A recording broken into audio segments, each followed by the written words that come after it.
ఓం సాయిరామ్. మన బాబా కుటుంబ సభ్యులందరికీ నమస్తే అండి. బాబాగారి ఆశీస్సులతో మీరు ఎప్పుడు సంతోషంగా ఆనందంగా ఉండాలని మనస్ఫూర్తిగా బాబాగారిని కోరుకుంటున్నాను. ఫ్రెండ్స్, బాబాగారంటే ఇష్టమైన ప్రతి ఒక్కరూ కూడా బాబాగారి కోసం ఒక చిన్న లైక్ ఇవ్వండి.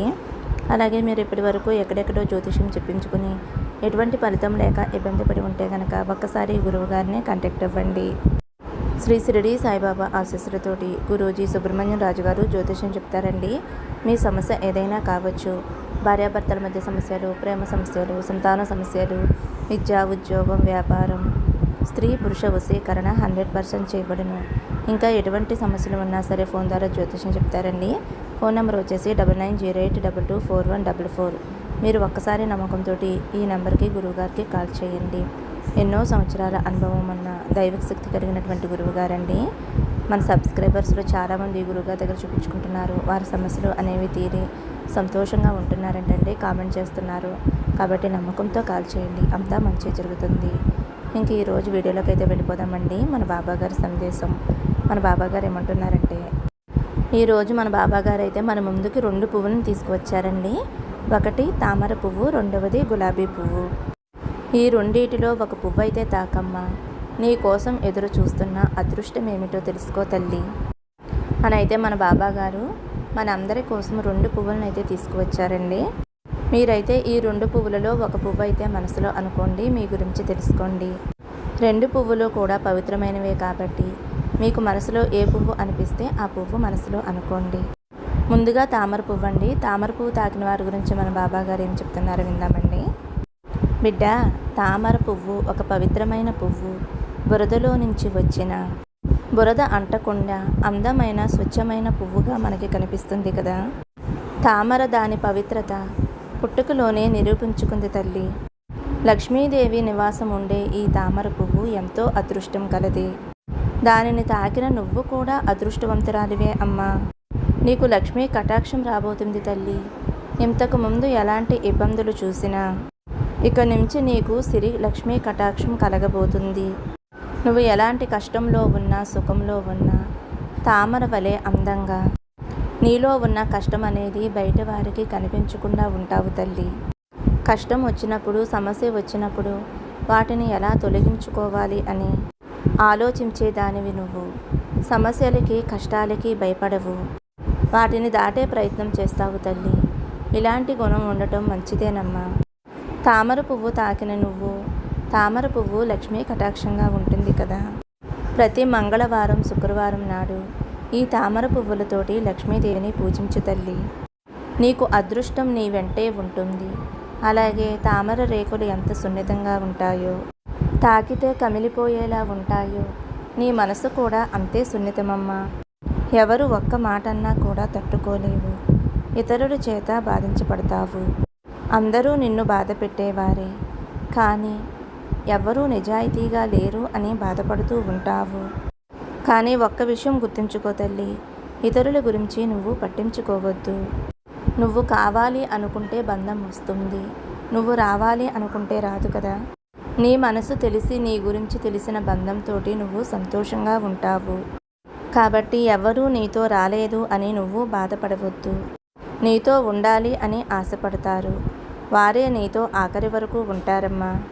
తామర పువ్వు ఎలా ఒంటరిగా నిలబడుతుందో నువ్వు కూడా ఒంటరిగా గెలుస్తావు తల్లి.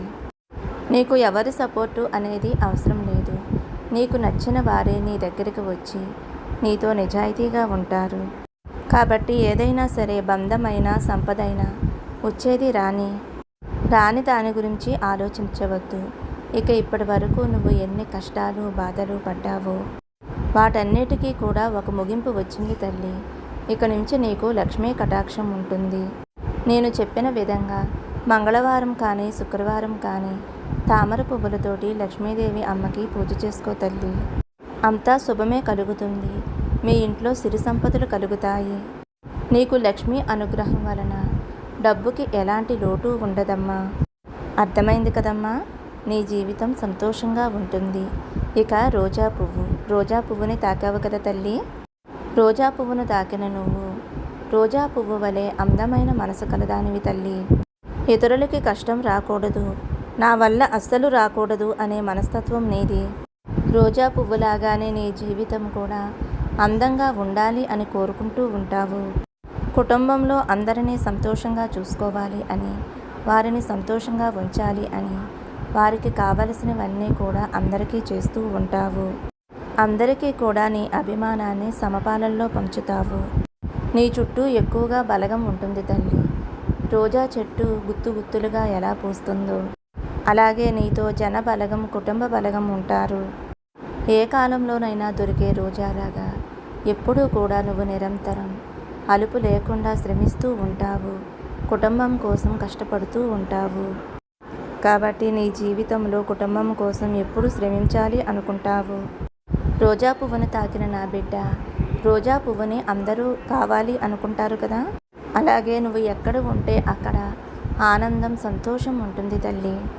కాబట్టి నీతో ఉండాలి అని కోరుకుంటారు. నువ్వు నీ వాళ్ళ కోసం కష్టపడటం, వారి కోసం పడే ఆప్యాయత, ఇవన్నీ కూడా వారు గుర్తించి నిన్ను అక్కున చేర్చుకుంటారమ్మా. ఏ సమస్య వచ్చినా సరే నీకు నీ కుటుంబ సభ్యుల యొక్క సపోర్టు తప్పకుండా ఉంటుంది. రోజా పువ్వును కొయ్యాలి అంటే ముందు ముళ్ళుతో జాగ్రత్తగా ఉండాలి కదా. అలాగే నిన్ను తాకాలి అంటే, నిన్ను ఏమన్నా అనాలి అంటే వాళ్ళను దాటి రావాలి. వాళ్ళు నీకు చాలా సపోర్టుగా ఉంటారు తల్లి. కాబట్టి నీ బంధాలను, నీ వాళ్ళను ఎప్పుడూ కూడా దూరం చేసుకోవద్దు. ఇప్పటి వరకు ఒకదాని తర్వాత ఒకటి ఎన్నో సమస్యలనైతే ఎదుర్కొంటూ ఉన్నావు. కానీ నువ్వు భయపడవద్దు తల్లి, భయపడవు కూడా. భయపడ్డావు అంటే ఆ సమస్యని దాటలేవమ్మా.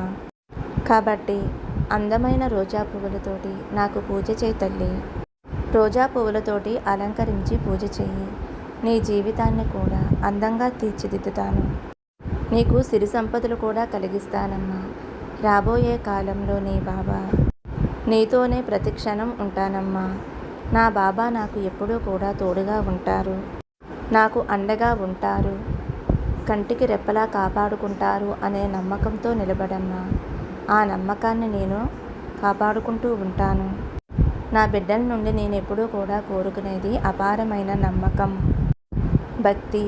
నాకు పూజ చేయకపోయినా పర్వాలేదు, మనసులో ఓం సాయిరామ్ అని, సాయినాథ అని, బాబా అని ఇలా ప్రతిక్షణం ఎవరైతే నా పేరుని తలుస్తూ ఉంటారో, నా రూపాన్ని మదిలో నింపుకుని ఉంటారో వారిని ప్రతిక్షణము కూడా నేను కంటికి రెప్పలా కాపాడుకుంటూ ఉంటాను.